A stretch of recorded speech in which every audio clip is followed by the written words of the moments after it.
Sales' Soul is filmed in front of a live streaming audience, so don't forget to comment throughout the show. The show's about to get started, so grab yourself 2 hearty buckets of popcorn and get ready for a conversation about how to monetize your creative skills. Now it's time for a message from today's sponsor. Look, I'm a busy dad, so when a salesperson reaches out pitching me, I just say no thanks, explode into hysterical abusive rage, and get back to my day. But then I learned about Pitchfire. They have a much better way. Instead of screaming and getting angry, I actually get paid to respond to salespeople. Thanks, Pitchfire.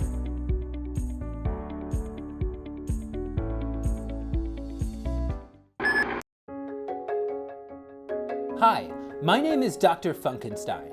You know, sales professionals and doctors have more in common than you'd think. For one, they both need the right tools to get the job done. That's why I prescribe all my patients TLDV. TLDV is the AI meetings assistant. It works with all the programs that your team uses, like Microsoft Teams, Google Meets, and Zoom, compiling AI summaries to keep you up to date on what's really important. It even updates with Salesforce, HubSpot, and other CRMs. Try it today at tldv.io, and I promise you'll hit your quota immediately. Dr. Funkenstein is not a doctor, nor has he ever claimed to be a doctor. Statements made by Dr. Funkenstein are protected by the First Amendment of the United States and do not reflect the opinions of tldv.io or Chris Bogue Communications, LLC. Guarantees made by Dr. Funkenstein are purely suggestive and should not be taken as medical advice under any circumstances. Similarities between medical professionals and sales professionals may have been exaggerated for dramatic effect. Quota attainment claims are based on incomplete data and subject to change as of the end of this sentence. Talk to your sales manager to learn if an AI assistant is right for you, or just go to tldv.io and do whatever you want, because you're an adult.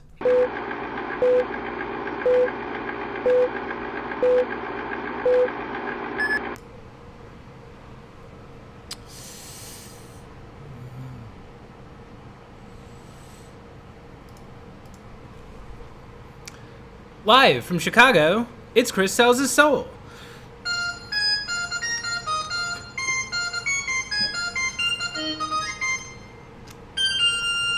Oh, I screwed that up. Hey everybody, welcome to the show. I'm your host, Chris Bogue, and welcome to my show on LinkedIn Live. So this is the show where I have conversations with cool people who will help you work more creatively. And my guest today is Mandy McEwen. Mandy, hello. Hola. Hey. Thanks for having me, Chris. Thanks for being here. Why don't you say hi to my audience and let them know where they can find you? Hi, audience. You can find me here in Scotland and on LinkedIn. Sweet. So welcome to the show. As everyone can see, the title of our show today is Education versus Entertainment. So I'm very excited to have Mandy on today. Mandy is someone who, much like myself, does a lot of training, works with people to help them out with LinkedIn and sales, and a lot of that involves getting on video, putting video content out there. And LinkedIn is this tricky beast. It is this famously cringeworthy platform where everybody gets made fun of for trying too hard. And they tell you you're supposed to post educational content, but actually the people who do it a lot know that personal content and entertainment often works just as well or better. So Mandy is here. We are going to be talking about video content. We're going to talk about educational content, entertainment content, how to plan it, how to measure it, where do you draw the line. We've got plenty to talk about today, but before we get into any of that, we want to hear from you. So if you are watching this live, if you are watching this on LinkedIn or YouTube or anywhere where this is broadcasting, go ahead, jump in and leave a comment. Especially because I'm using a brand new streaming platform today, and I have no idea if this is even working. So if you're watching this, jump in here, jump into the comment section. Let's go look. Yeah, We should go on LinkedIn and look. Just say hi. That'll help out. And also, before we start, we've got to mention today's sponsors. So today is brought to you by 2 fantastic companies, TLDV and Pitchfire. So TLDV is the AI meetings assistant. They are affordable. They have a free version you can check out at tldv.io. And they work with all the programs that your team uses for meetings, for AI summaries. And also Pitchfire. the website that pays you to respond to salespeople. So they are bringing today's sponsors. And without further ado, let's get this started. So Mandy, let's go back to this initial question, right? So we've got education, we've got entertainment. What would you say your ratio is in terms of, on LinkedIn, how much educational content do you tend to put out versus content that is more designed to either entertain people or give a personal update about your life? So this is supposed to be on your LinkedIn streaming right now, right? I think so. Chris? Well, I'm on your page and I don't see it. Unless it's just... No, I would don't bother about that. I'm looking at the LinkedIn page right now. It is successfully broadcasting, so don't worry about the program. I'll worry about the streaming. Feed. That's why I asked, but I'll answer your question. You're the one that posts the entertaining content more than me. Mine's not really entertaining as much as it is just sharing my travels. And then, of course, personal stuff and educational, how to value action-driven content. So if we're talking about a good mix, I would say, I don't know, maybe 70-30.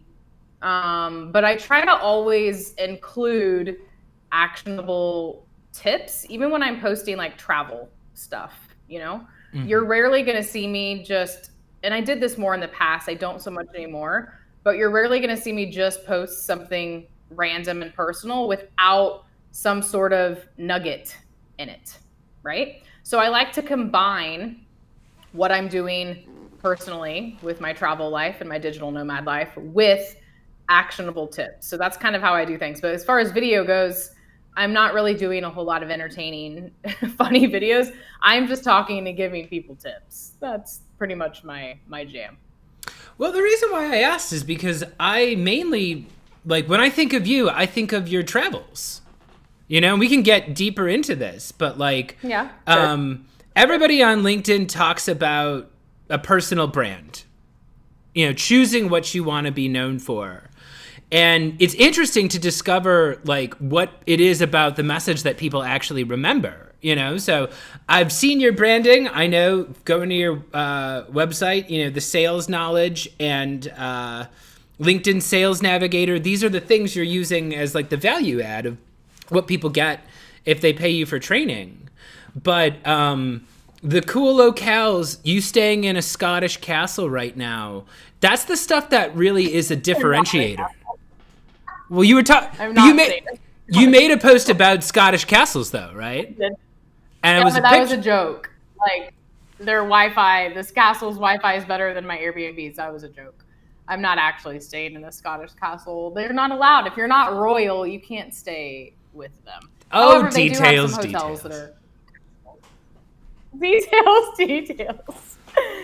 But yes, I do. I try to not overdo it though on the travel post too. Like you rarely see me posting like reels, like Instagram reels of my travel stuff. Like I don't even post that on LinkedIn because I am not trying to be like that girl also. Like it's a delicate balance, right? Like with my target audience, I'm going after small to medium size businesses with sales teams and marketing executives and sales executives. And I don't want to come across like I'm trying to be a travel influencer either. Not even on Instagram. And I actually am kind of done with posting on Instagram because it's not really benefiting me at all.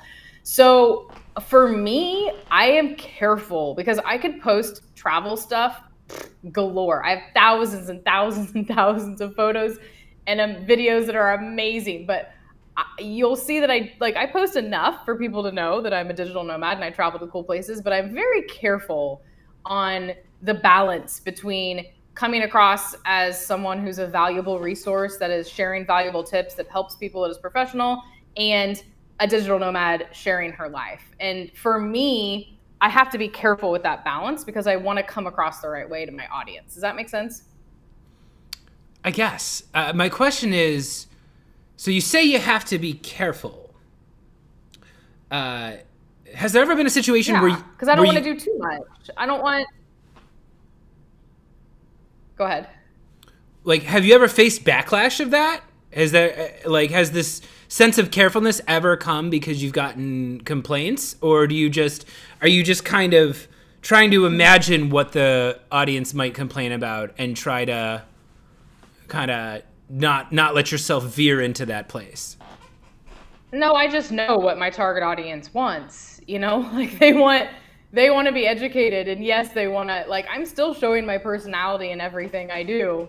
Like, it's still very obvious that I travel a lot and I live in Hawaii part-time and Europe part-time, and I travel. Like, those are very obvious things, and I don't think I need to overdo it, because for me, I am using LinkedIn to help people and to grow my business and to build my personal brand.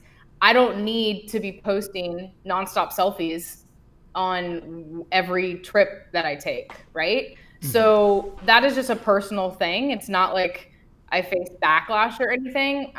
It's just me. I'm very, very careful with my personal brand. Like, you won't see me doing a whole lot of influencer stuff either.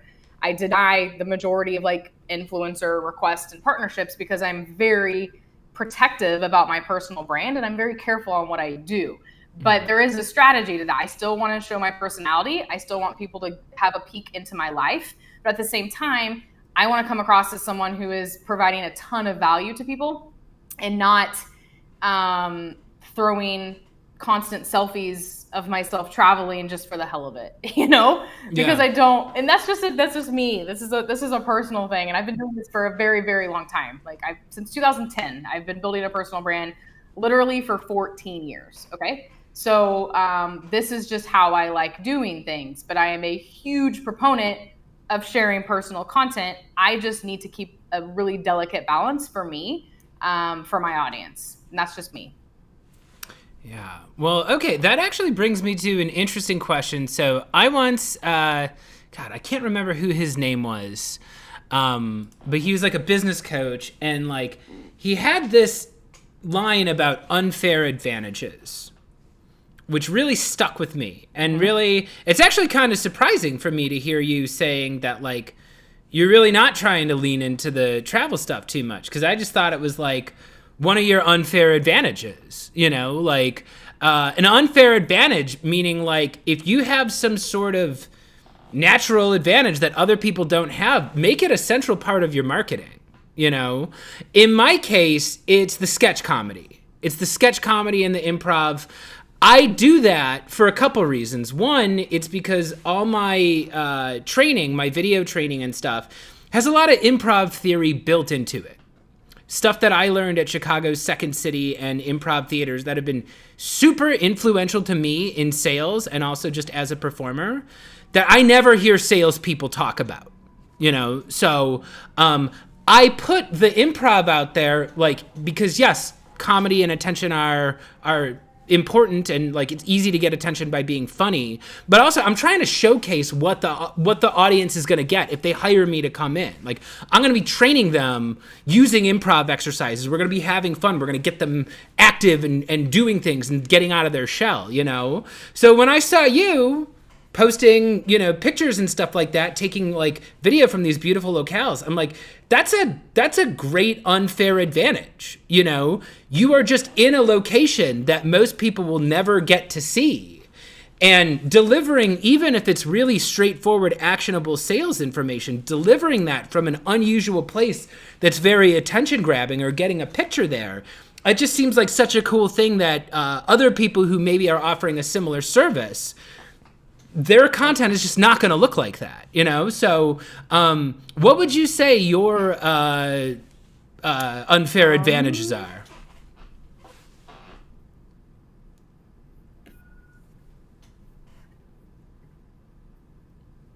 Mandy, can you still hear me?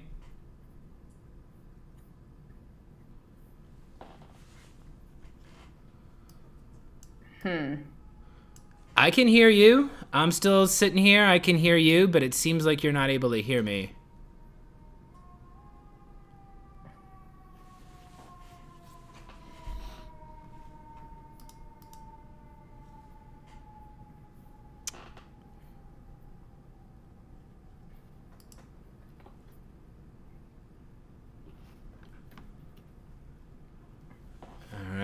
We are having a little technical difficulty here, folks. Mandy, have you lost it? I can see you, I can hear you, I can see what you're doing there.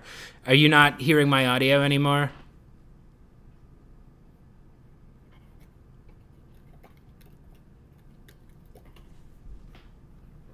Maybe I will log back in. Yeah, why don't you jump out and then jump back in? Yeah, all right. We're gonna have Mandy come back in a second. This is the fun of switching to a new streaming service. You get to spend some time figuring it out in real time, making sure that everything works, and it doesn't always work. Hey, Mandy's back. I just clicked X and went back in because I was waiting, and I was like, thought you would show it would work again, and it didn't. So I just X-nayed it. I don't know what happened. We'll figure it out later. But I was asking about what would you say your unfair advantage is in terms of like your branding, if you had to put one down? Well, I've been doing this for longer than most people have. And obviously what makes me stand out is the fact that I'm a nomad and go to cool places. But that's not why people want to work with me though, you know? Mm-hmm. Like when I do videos and stuff, it's not that I'm doing it because I'm like, oh, look at this cool location that I'm at. I'm doing it because I'm like trying to provide value, and I just happen to be in Spain at the moment recording a video, you know? Mm-hmm. So like, yes, that makes me unique, that makes me stand out, but I don't think that's an unfair advantage necessarily. Mm-hmm. For me. Like, okay, it's cool. I have an awesome life. I travel a lot. I live in Hawaii part-time.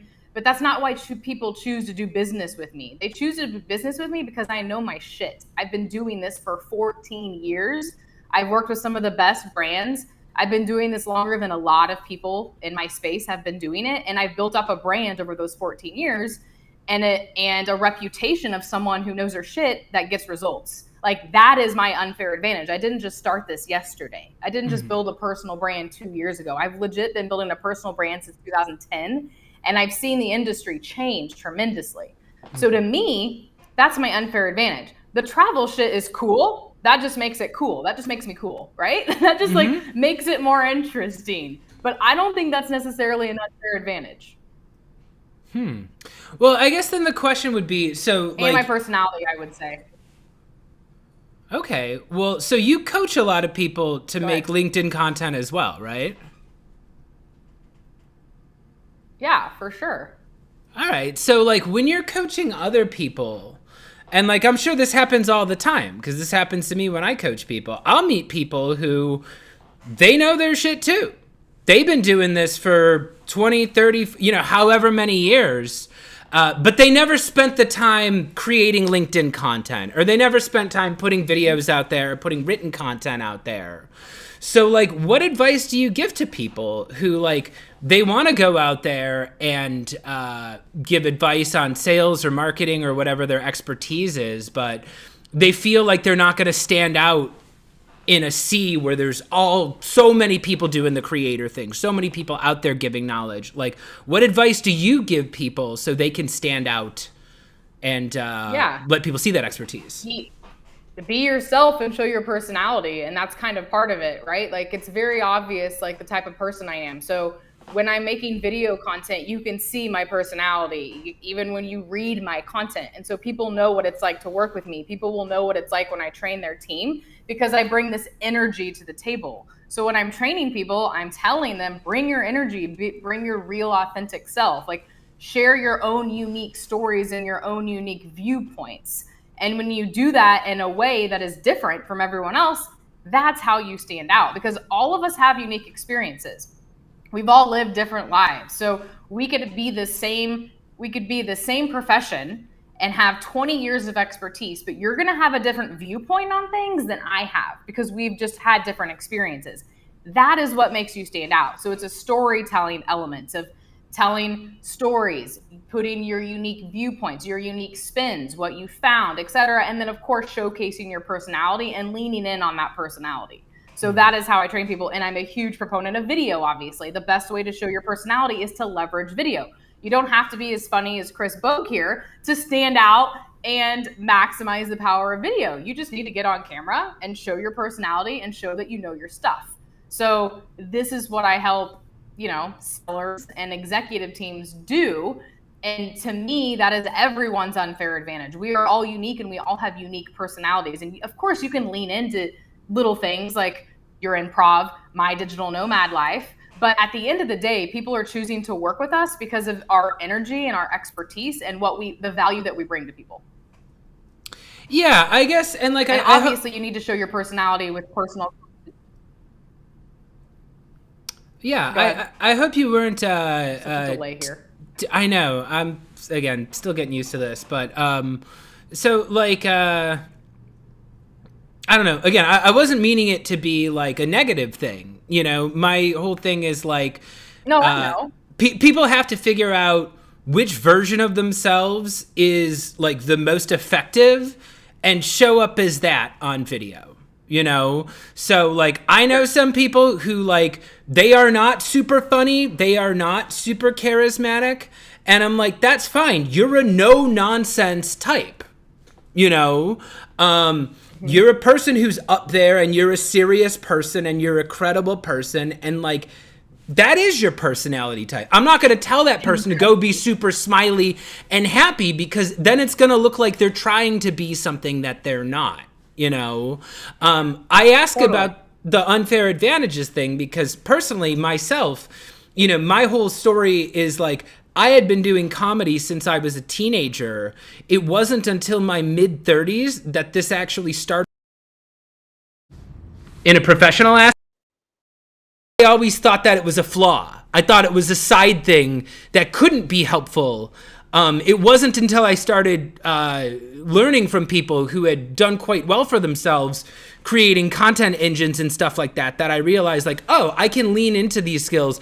I can showcase this part of myself, and it can actually enhance my professional image. But I didn't always think of it as an advantage. And I'm asking about the travel stuff, because from my end, it just looks like you successfully incorporating this exciting part of your life into your professional persona too, and that's not something I think most people can do very easily. I feel like most people have the professional self, their personal self, and they keep the two far away. And in many cases, they don't want people to know what they're actually like because they want to have this fake business persona that seems much more quote unquote professional to them. Yeah, and I'm just, even before my travel, like I haven't always been doing this, right? Like I'm on year 3 of my digital nomad life. I had a normal life before with a spouse and dogs and a white picket fence and a beautiful home in California. And I shared that. I would share pictures of me and my dogs and, selfies of me and my dogs, or in my backyard at that time. Like and I'm not a huge personal, like I don't have separate, like what you see is what you get. Like this is me on every social media channel. So I have naturally found a way, but I've been doing this a very, very long time. I've naturally found a way to blend my personal life and my business life always, though. I was doing this before I became a digital nomad and travel. That's just how I am. Like, I don't hide anything. Like, I am real. I am raw. Like, this is me. There are no two sides of me. Like, this is it, So, and I don't post a ton on Instagram and Facebook or any of that. And I've never been a huge, personal type of social media person anyway. So it just comes natural for me to share my life. And like I said, I was doing this before I started traveling the world.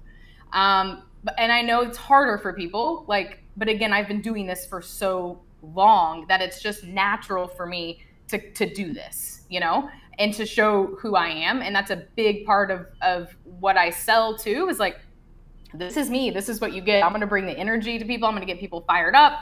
I'm going to have some funny memes in the training. I'm going to get people to actually take action and get shit done. That's me. That's who I am in my personal life too, right? Like, I'm a go-getter. I can be intense sometimes. Like, I don't play around. Like, I'm driven. And so that comes across in everything I do, but there has never been two sides of Mandy online. It's just always been, this is me, And I think people struggle with that because they're not comfortable with that because they've never done it before, and they think that everything does have to come across so polished and so professional. And the reality is, when it's more raw and authentic and real, that's going to resonate with people more than when you're overthinking things and trying to be super uber professional, especially now in 2024. Things have changed a lot with B2B in general, with online marketing, with B2B, with social selling, everything on LinkedIn. And people are craving that authenticity. So there's no, like, you can't get away with just posting boring, lame, value-driven content anymore. Like, it doesn't work. Like, you have to showcase, like you're saying, whatever you want to call it, unfair advantage, your personality, whatever it is, you have to have something that's unique, whether it's your viewpoint, your personality, whatever it is. And that is what gets people to resonate with you. And so that's the difference, is people just need to lean in more to that and who they are as a person, and try to blend more of that professional and personal life. And you don't have to post what you ate for breakfast, that, like, no one cares about that, but do showcase your personality, your stories, your unique experiences. Yeah, well, that's good. We're going to be getting into the second half of the show soon. And I've got some questions about kind of just like the nuts and bolts of, like, how do you think about making this stuff? How do you organize your time? Like, what does this look like in terms of, like, how you actually create stuff? And, like, somebody who's getting into this, how much time should they expect to put into something like building a personal brand? But first, I want to do Gimme Gimme. So, Mandy, you want to do Gimme Gimme? For sure. Let's do Gimme Gimme. All right, so if anybody has ever watched this show before, you'll know that there is a pernicious myth. It's been floating around on LinkedIn for a while. And we like to set the facts straight here. So some people think that the purpose of LinkedIn is friendship. Some people think it's to selflessly give value away to others and never ask for anything in return. But here on Chris Sells His Soul, we know better. We know that LinkedIn is the only social network that was created to help people make money. That's right, folks. The whole purpose of LinkedIn was so people could upload their resumes, get higher paying jobs, get better employees so they could make more money. So every episode, I like to pop into character, and my guest and I like to ask my audience for exactly what it is that we want from them. So, Mandy, I think we're all set. You want to do Gimme Gimme? Go for it. All right, let's do it. Hello! Welcome back to Gimme Gimme, the part of the show where I ask you for money. Mandy, I'm here today on LinkedIn. At least I think we are. God help me if this stream isn't broadcasting. But you're here. My audience is here. They have money. What do you want to ask them for? Go to my LinkedIn profile. Check out my free LinkedIn profile checklist. I'm not asking you for money there. It's in my featured link section. Next to that, you'll see my new LinkedIn Profile Profit program, which is a badass course plus live training with me, and our brand new AI LinkedIn profile builder, which is quite incredible. You can optimize your profile within minutes. So go to my profile. You will see it all there. Yeah, I actually am asking my audience for money. Go pay Mandy money. All right? I don't know who you think you are. I don't know if you think you're too good for it. What do you think, this is PBS? You think I'm asking you for donations here? No. Go ahead, hire Mandy. She's going to teach you what you're doing. She's been doing this for a hell of a longer than you have. All right? So she knows what's actually going to stand the test of time and what's a flash in the pan trend. So go, take out your phone, switch it to camera mode, line it up with that QR code over there, and go check out Mandy on LinkedIn because she's fantastic, all right? So that's Mandy. While we're at it, why don't we also give a shout out to TLDV, the AI meetings assistant, all right? Now, I have a lot of fun here. We make a lot of jokes here, but the truth is, most of what I'm doing in sales has nothing to do with me, all right? I rely heavily on transcriptions. Especially if you are managing a sales team, you do not have the ability to listen to all the conversations your sales reps are having at all time. And tracking those conversations is a full-time job in and of itself. All right? You need something that is going to transcribe your calls and also prepare AI summaries so you can get the highlights across all the meetings that you use. And TLDV is the most affordable option to do that. So check out tldv.io. It's the AI meetings assistant. They're fantastic. Use that QR code. It helps out the show. Check them out now. Mandy, do you have anything else you want to say? That was fantastic. No, thanks for watching. Excellent. Happy Well, to connect with everyone. I have one more thing to say. Go to Pitchfire!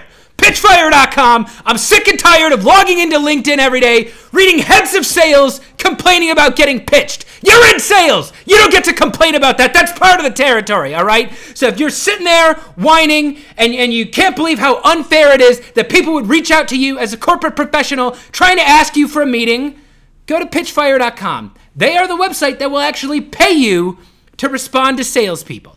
It's fantastic. You set your rate, you charge for a response. You don't even need to take the meeting, right? It is literally get paid to respond, whether or not you end up buying the product.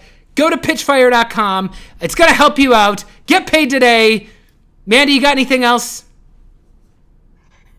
Get paid today. You should get paid on LinkedIn by posting on LinkedIn too and building a personal brand, which obviously I can help you with. So we can all get paid. We can all get paid. And we're going to launch into that in the second half of the show. This has been Gimme Gimme. This has been Gimme Gimme. Iggy, roll the tape. Hello? Is this Mr. Sherber? It sure is. What can I help you with, brother? Hello. You were not expecting this call. Do you have 17 seconds to Hang learn on a about second. mercifully short... Is this a cold call? I don't know. You. Never call this number again. Oh no! Another unsuccessful cold call. You probably don't have time to fuck off. I got a quota to hit. Are you spending hours every week cold calling and cold emailing but not seeing results? There's gotta be a better way. Introducing the complete guide to selling on video. Whether you're new to sales or a President's Club member, this fast and fun course will teach you to efficiently create short, customized videos that get results. The complete guide to selling on video is not sold in stores. Visit chrisbogue.io and use promo code GimmeGimme to take $50 off while supplies last. Don't delay. Get noticed today. All right, and we are back. Hello, everybody. Welcome back to the show. I'm here with Mandy McEwen today. So we're talking about video content, unfair advantages, how to walk the line between personal content and educational content, and we're having a ball. So we're about to get started with the second half of the show. This is the actionable portion of the show, so we're going to try our best to give you advice on what you can do to put high-performing content out there right away, some tips you can have to keep yourself organized. And if you're watching this live, go ahead, drop a comment, ask Mandy and I any questions you have. We're going to try to answer questions throughout the show. And so Mandy, let's start with I know the question up on top of the screen says, how long should it take? How often do you post new video content on LinkedIn? Do you hold yourself to X amount of videos a week or X amount of videos a month? Or how often are you putting video out there into the world? Well, it's funny you asked that now because I have no new videos. I've just been reposting. Well, I take that back. Okay, so I usually batch my videos. So I will record. So I'm going to talk about historically what I do, not necessarily in this exact present moment on August 30th, 2024. Let's just talk about normally what I do is I'll batch my videos, meaning I will go and I will record a lot of videos at the same time. And I'll get maybe 3 months worth of content, a quarter, right? And then I will schedule those videos, or not necessarily schedule them, but we will write the posts for them. We'll put them in our Google Doc. We have a whole content system, myself and my team. And then we will post, depending on, 2 a week, 3 a week, whatever it is, in conjunction with some other posts. Now, recently, my life's been a little crazy. And this is one of your questions too, which I'm kind of going to answer it now. We have been repurposing a lot of video content from the last year and a half that I've made. And also podcast content. We also have a new course that I mentioned, LinkedIn Profile Profits. And so, and we have another course, which is a bonus, Lights, Camera, Conversion, which is all about video messages, posting video. And so we can take clips from those to make, LinkedIn videos. But right now I have 0 new short form videos for LinkedIn.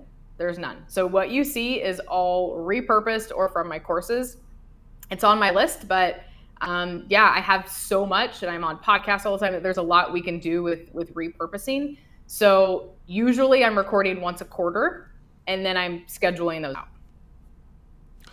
This is very exciting news because this is like a valuable lesson for our audience. If you follow Mandy on LinkedIn, it seems like she's out there 24/7 doing stuff all the time, you know? And people might think that with me too. People see me out there all the time. And I do create a substantial amount of new content. But the reality is, if I was murdered, hypothetically, and someone wanted to make it seem like I was still alive, I have hundreds and hundreds of hours of videos I previously posted, images from podcast interviews, interviews from live shows I did. And yeah, there are definitely periods of time where I am busy. I'm doing a lot of client work. I'm doing a lot of travel. I do not have time to be making new creative stuff.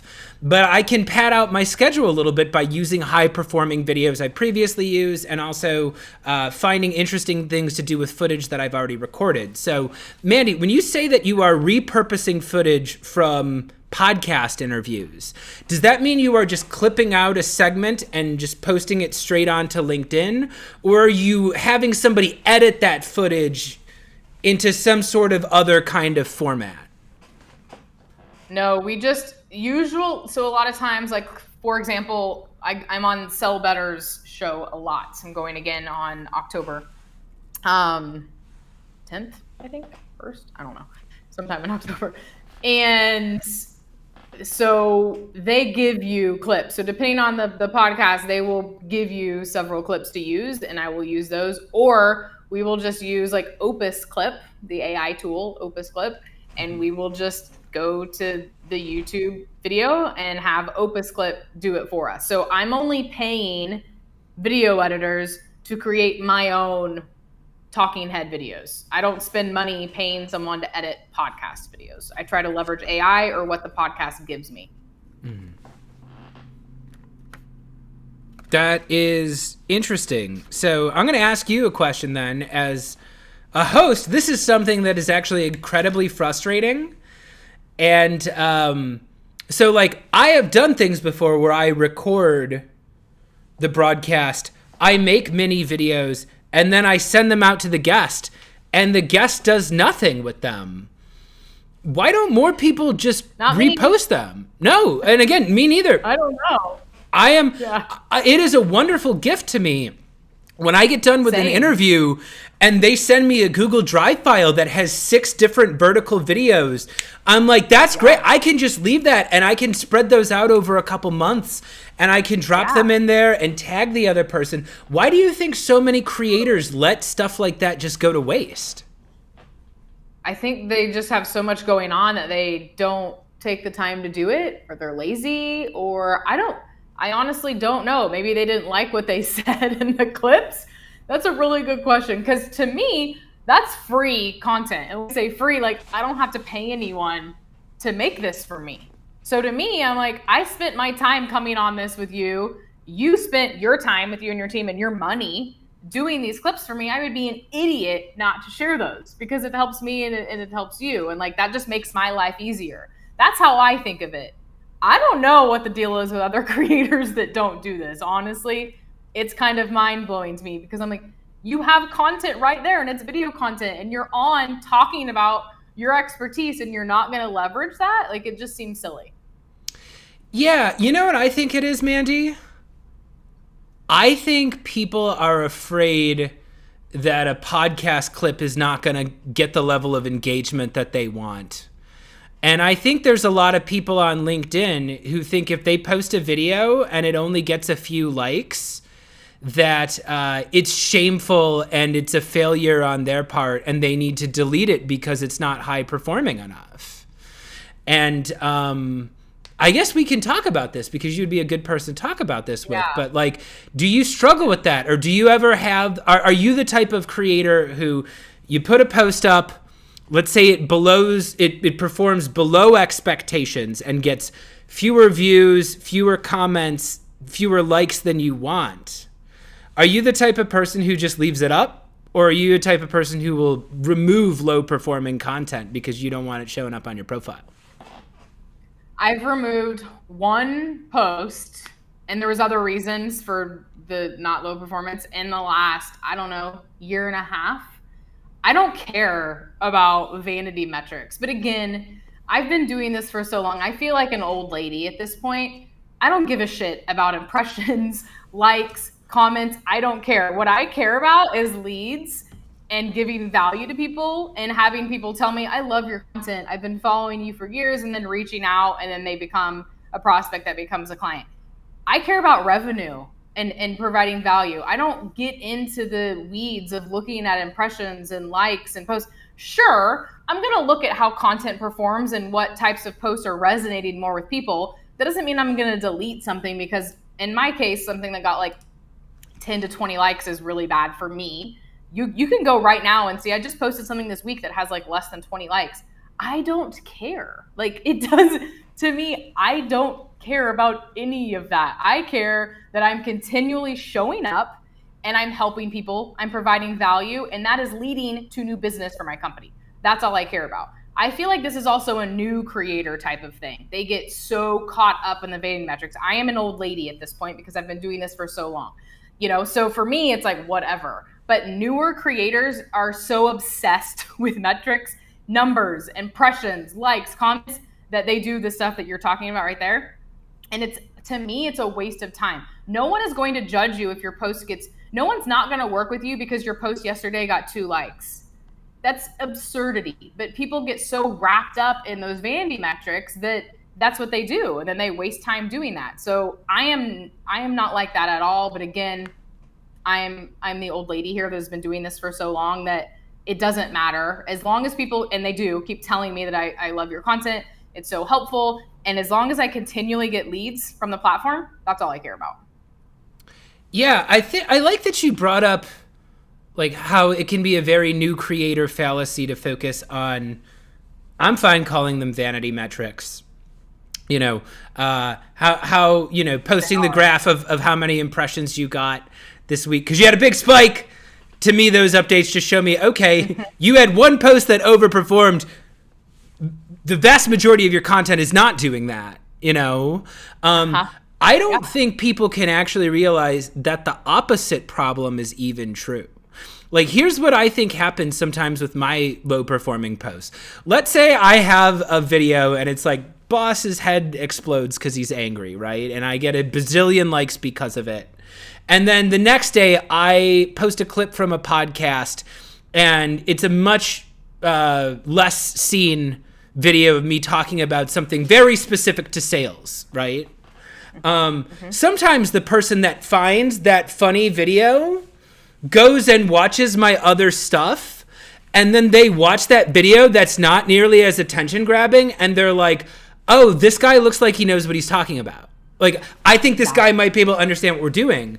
And I don't think there's also the other end that could actually be a problem. Not going to name any names, but I've seen a lot of LinkedIn creators who will get 1 million impressions with embarrassing, cringy garbage where it just looks bad. And they're like, hey, everybody said I was an idiot, but I got 1 million impressions. And I can't help but think that if I was a company trying to hire them, I would look at that post and think, oh, this is how they get 1 million impressions, by acting like an embarrassing, narcissistic weirdo.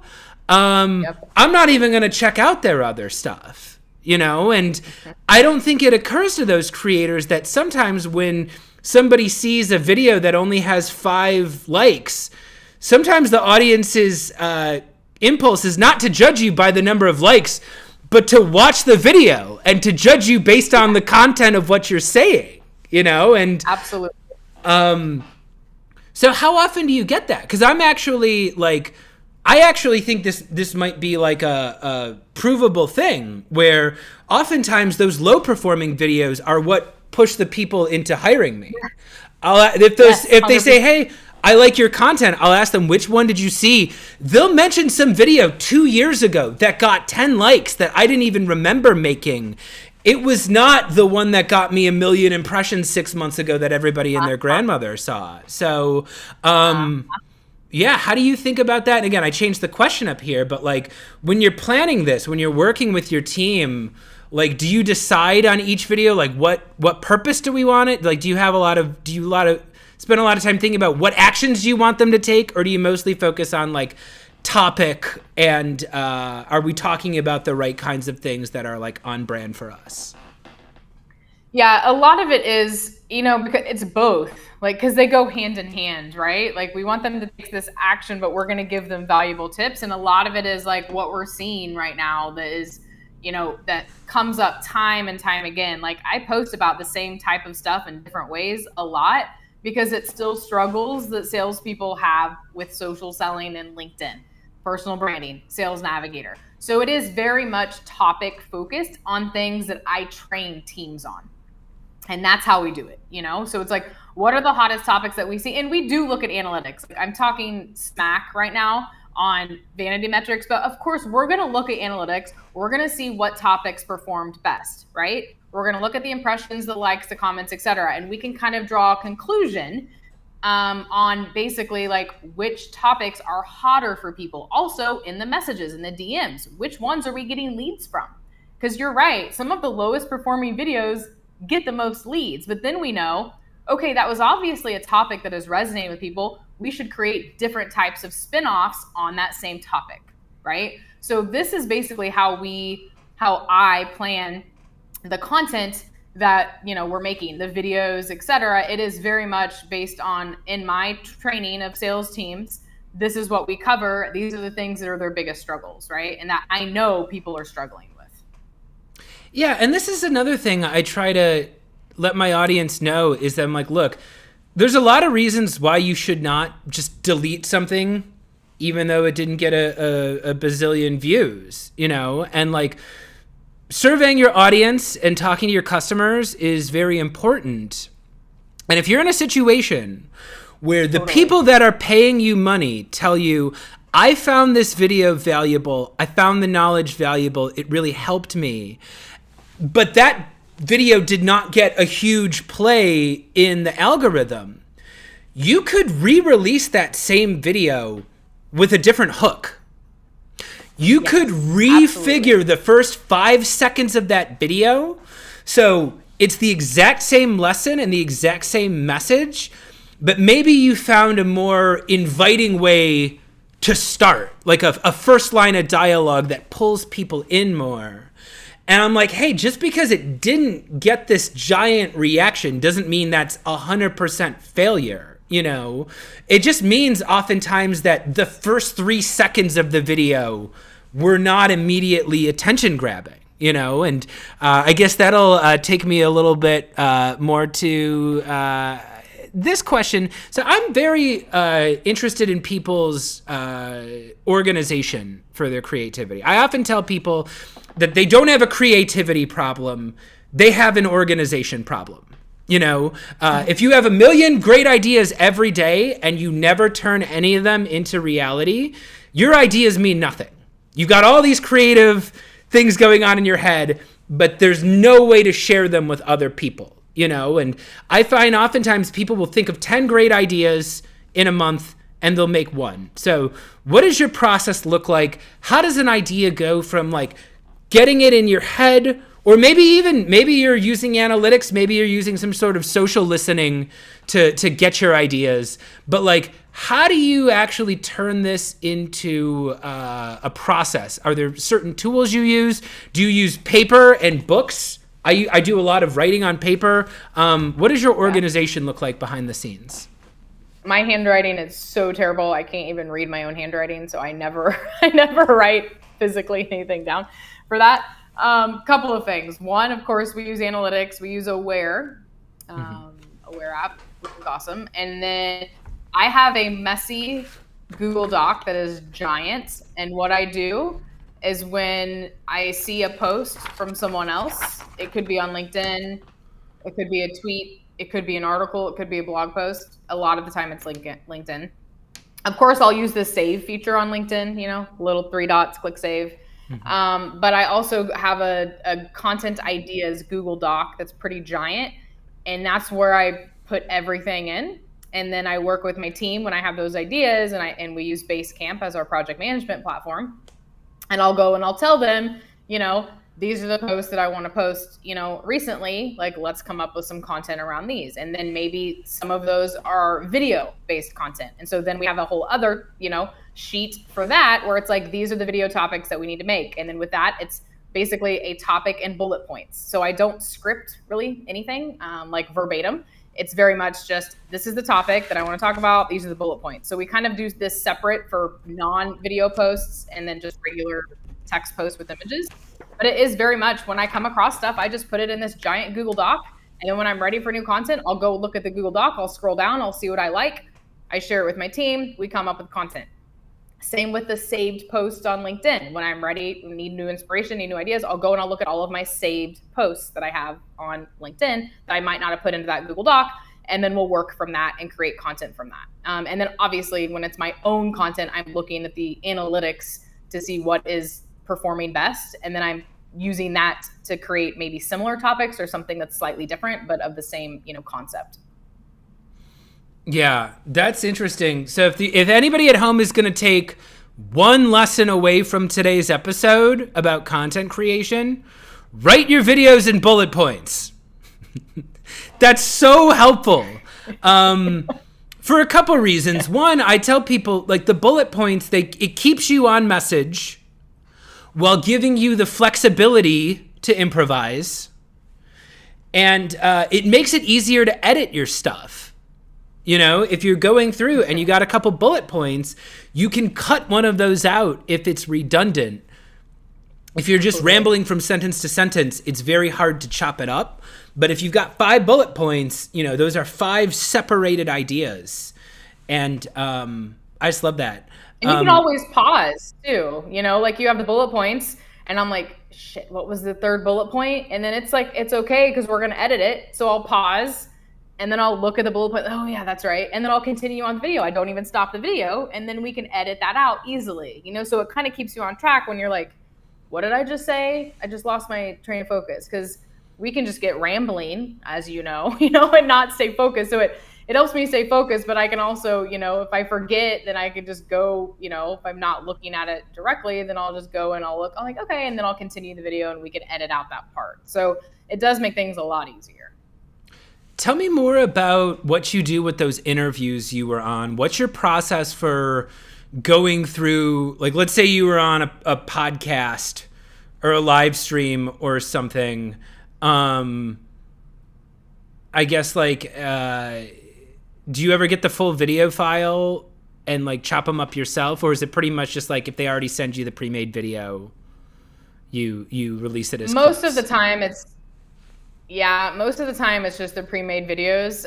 Recently, I've been trying to leverage Opus Clip more just to choose them for me. I'm trying to really maximize the power of AI right now to leverage my time better and my team's time. So a lot of times Opus Clip like chooses pretty legit clips, from those interviews. But I would say the majority of it is just clips that they send me, and I'll just pick the ones I like best. I might not like all of them. If I do, sweet, I'll schedule them all. There might be some where I'm like, nah, not really a fan of how I said that, or whatever it is. So I'll just choose the ones that I like best. So I would say that I'm rarely going through and watching the full 60-minute video and jotting down like, oh, this is the clip I want to do. And I don't do that very often. I try to just maximize what's given to me, and then, AI with Opus Clip. Have you ever heard of Listen Notes? I have. I haven't used them though. Yeah, so Listen Notes, if anybody at home is curious, I use Listen Notes for a lot of things. One, to prepare for guests who are coming on this show, or sometimes for selling into companies. Listen Notes is like a searchable database of podcasts and people who've been on podcasts. So if you're going to have a podcast guest on your show, or maybe you're going to be trying to sell into somebody who's done a lot of podcasts, you can look up and find all the episodes they were on. And you can oftentimes download the audio file. And I've actually started, what I'll do is, if I appear on somebody's podcast and after the podcast, I get an inbound lead, somebody reaches out and they're like, oh, I heard you on Mandy's podcast. I want to talk to you about doing a training. The first thing I do is I download that audio file and I rip transcript out of it using TLDV or Descript, or, if anybody uses a transcription program, and I figure out what did I say in that interview. Something in there was compelling enough that a total stranger was like, I'm going to reach out to this guy. And I go in there and I figure out, what was that saying? I'm going to go make LinkedIn content about that. I'm going to make a video. I'm going to make an image, because I know that's a direct path to revenue. And again, I tell people, the blank page is your enemy. When you're sitting there at a blank page trying to figure out the most amazing thing on earth to say, you're never going to come up with anything. If you look at a transcript of saying something in this conversation triggered one of your customers to buy, try to figure out what that is, I can look through and I'll just say, oh, here's a couple like really good sentences I had in there about my I'm just going to turn this into a 60-second video. Or I'm going to turn this into a text post that say, hey, here's how I'm going to break down my process step by step. And again, I don't have to think of anything. This is something I said on somebody else's interview. I spent the time doing that. Why would I let that content just go to waste? I could turn that into something different and get more use out of it. But I have another tip on that note. That note is your comments.